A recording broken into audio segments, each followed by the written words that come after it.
The Laughing Jack in the Box. The year I met Laughing Jack, the snow came early and stayed too long, like it had decided the town didn't deserve to see the ground again. I was 7, and I lived in a narrow house at the edge of a mill town in Pennsylvania, where the porches sagged and the streetlights buzzed even when they were off. People decorated for Christmas, but the decorations looked like apologies. Plastic wreaths, one string of lights, a tree that leaned in the corner because the stand was missing a leg. Most kids I knew could name 3 things they wanted for Christmas, and 2 people who might buy them. I couldn't do either. My mother tried. She did. She taught me at home because she couldn't afford the bus and because she didn't trust the kids at school to be kind. She kept her voice soft, even when her hands shook. She read from books with torn spines and wrote math problems on scraps of paper that smelled like cigarette smoke. She told me my name, Caleb, was strong and biblical and good. I hated it anyway. It sounded like a boy who belonged somewhere, a boy who got picked up from school, a boy who didn't go quiet when the front door opened too hard.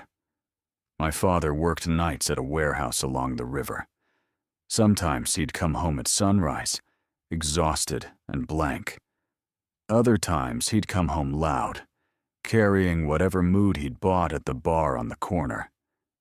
Those were the mornings when my mother's voice would vanish, and the house would turn into a place you survived by not being noticed. Christmas Eve was one of those nights. I was upstairs in my room, a finished attic that still felt unfinished, listening to the old radiator click itself awake, then fall silent again. I pulled the blanket up to my chin and stared at the ceiling where the paint had cracked into thin white veins. Downstairs, the TV was loud at first. Then the shouting started. Then the kind of silence that comes only after something breaks. I didn't cry. I learned early that crying didn't help. Crying made sound. Sound made you visible. Instead, I closed my eyes and thought about what it might be like to have a friend. A real friend. Someone who stayed. Someone who didn't look at you like you were a problem that kept happening. And sometime in the middle of that thought, I fell asleep. When I woke up, the room looked different. Not brighter. Not warmer. Just arranged.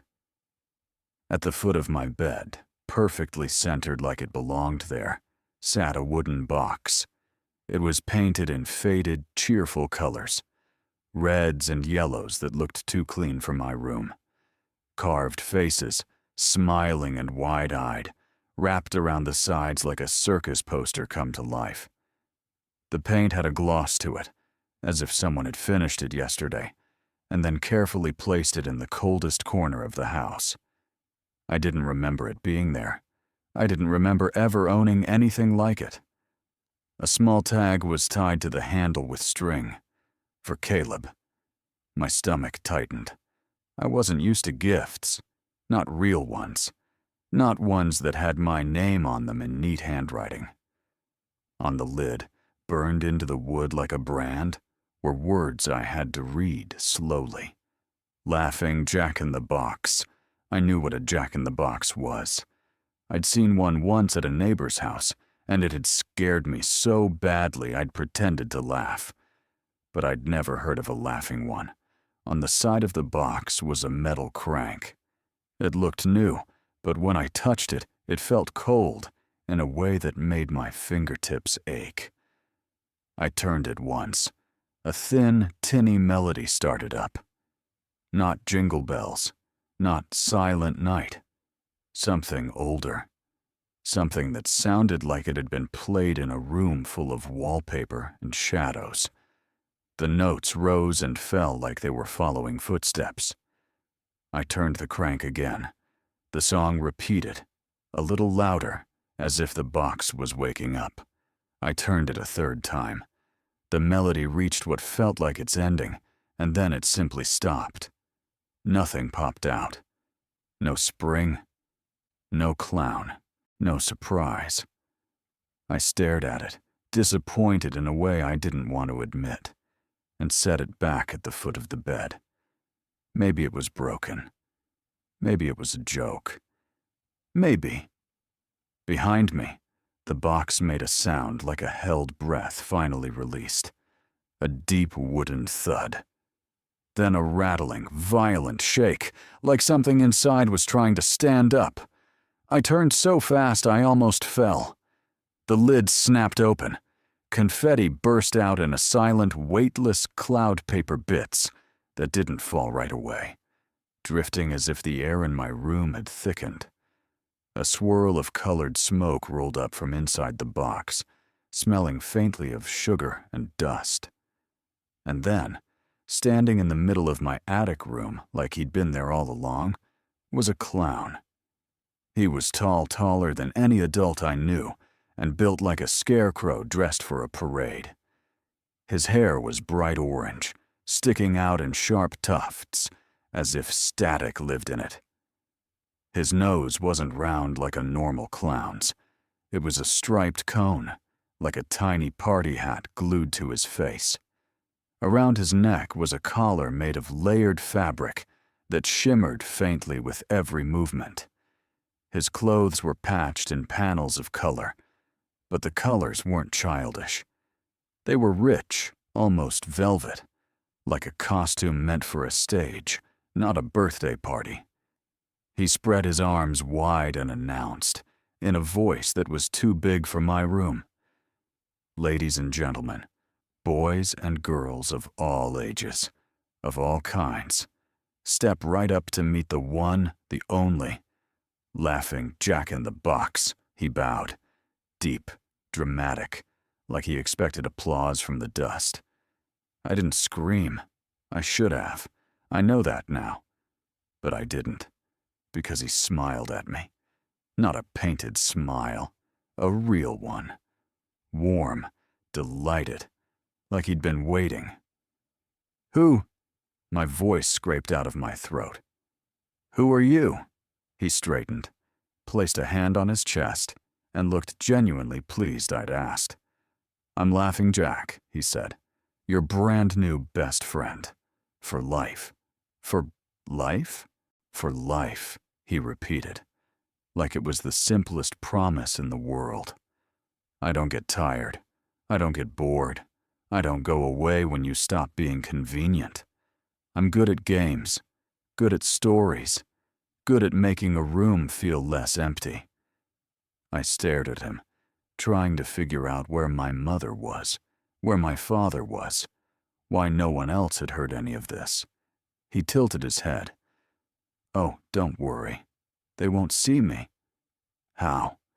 "Because they don't look," he said, and his tone didn't change, but something in my chest tightened anyway. "Not really." He walked around my room like he was examining it for the first time, running a finger along the cracked paint, tapping the old dresser, lifting a book, and reading the title upside down.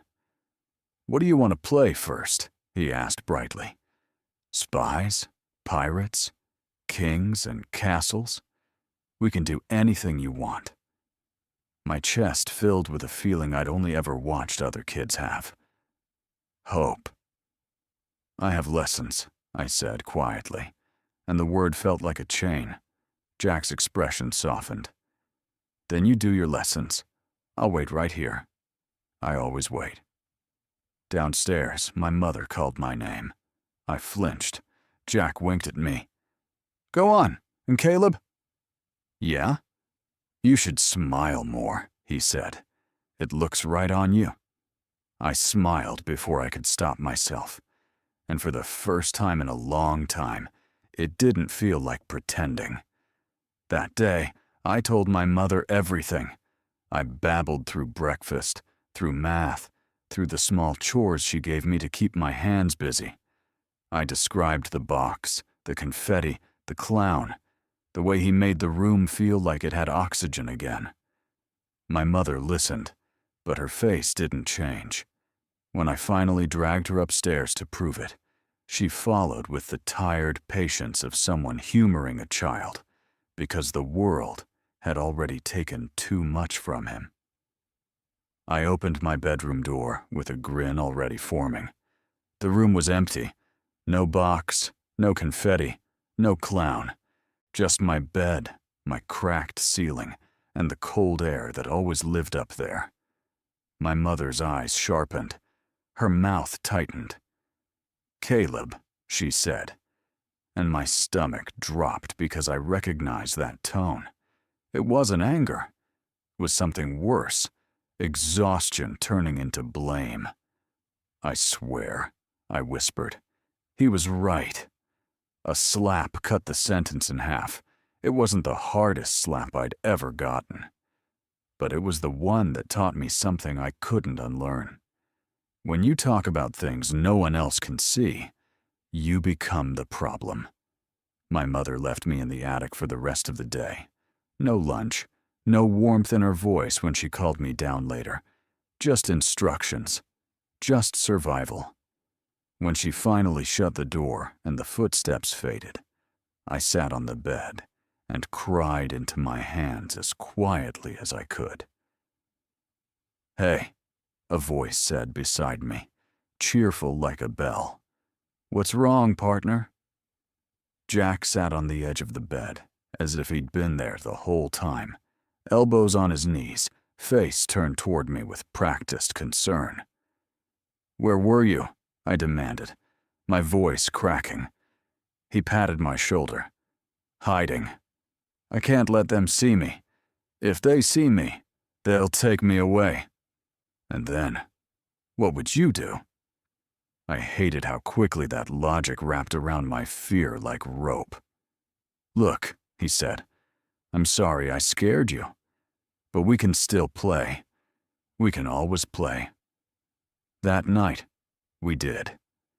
Jack made my old plastic soldiers march in perfect little lines, their cheap arms swinging like they had muscles. He turned my cracked mirror into a window that showed a pirate ship cutting through dark water.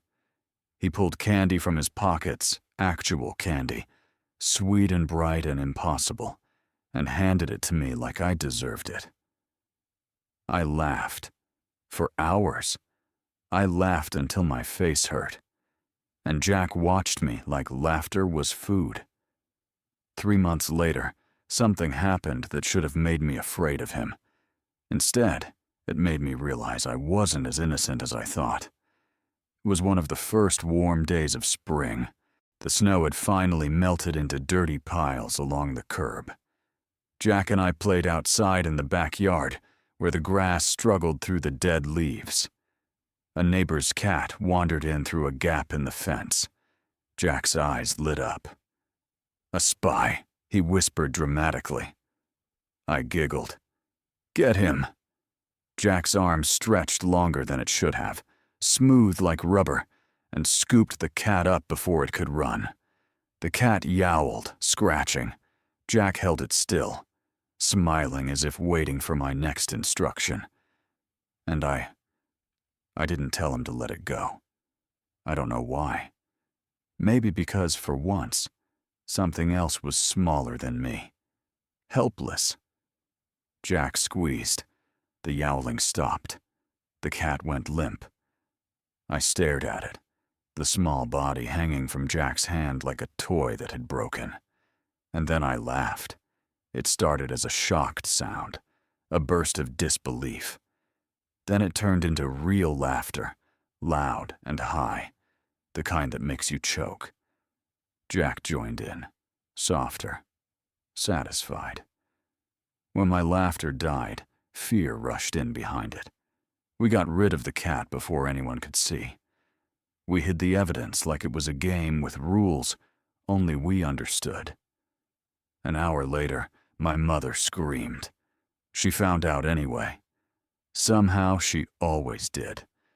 She didn't believe my explanation. She didn't believe in Jack. She believed in me being broken. and broken things needed to be sent away. That evening, she told me I was going to a boarding school. I ran upstairs to tell Jack. I found the box at the foot of my bed, waiting like it had never moved. Jack stood beside it, staring at the lid as if it was a coffin. "They're taking you," he said. "I'll come back," I promised, too quickly. "I swear I will. I'll come back and we'll—" Jack smiled. But it wasn't warm this time. It looked like a mask that didn't fit right. "I'll wait," he said. "I always do." He stepped backward into the box, like he was sinking into deep water. Colored smoke rose, but the colors looked duller now, like the room had stolen some of them. The lid shut. The house swallowed the sound. I went away that night with one suitcase and a heart full of promises I didn't understand yet. Years passed. I grew up wrong. That's the only honest way to describe it. I didn't become my father. Not exactly. I didn't drink like he did. I didn't shout until the house shook. I just stopped feeling things the way other people did. I learned how to smile at the right time, how to say the right words, how to keep a job, how to seem normal. Inside, everything felt quiet, empty, familiar. When I was 20, the house came back to me. My parents were gone, one way or another. The story ended the way these stories often do. There were papers, signatures, keys that felt too small in my hand. The first night I walked through the house alone, I heard the attic shift overhead. Not footsteps, just the sound a house makes when it remembers. I climbed the stairs with a flashlight and opened the attic door. Dust coated everything. My childhood smelled like paper and cold metal. In the corner, half buried under old blankets and forgotten boxes, sat the Jack-in-the-Box. It looked smaller than I remembered. The paint had faded. The carved faces had cracks like wrinkles. The crank was rusted. But the lid still had words burned into it. Laughing Jack-in-the-Box, my throat tightened with something that might have been regret. I turned the crank. The melody started thin, warped, wrong, but still recognizable. A song that made the hair on my arms rise because it felt like hearing your own name whispered in a crowd. When the song ended, the lid popped open. Nothing came out. I exhaled a laugh that wasn't happy. "Of course," I muttered, and tossed the box onto a pile of trash like it was a childhood lie. I turned to leave. The attic door shut behind me. The latch clicked. My flashlight flickered. And behind me, from the center of the room, a voice dragged my name out like a slow joke. "Caleb." I froze. The air felt heavier, as if the attic had filled with invisible people. I turned. Jack stood there, but he wasn't the Jack I remembered. His colors were gone. His costume was black and white, like an old photograph. His orange hair had become long, dark strands that hung in wet-looking ropes around his face. His smile was wider, sharp at the edges, like someone had carved it deeper over the years.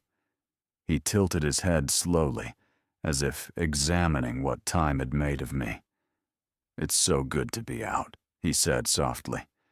"Did you miss me?" My mouth opened. No sound came. Jack's grin widened. "You forgot," he whispered, and the word felt like a nail pushed gently into skin.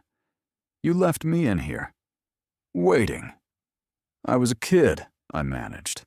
Jack's expression remained pleasant. "So was I," he said, "and I waited anyway." He took a step toward me, and the attic seemed to shrink. "This is the part where we play again," Jack said. "The last game." His arms stretched. The flashlight died. And the attic filled with laughter that sounded like mine, years ago, echoing through a box that was never meant to be opened twice.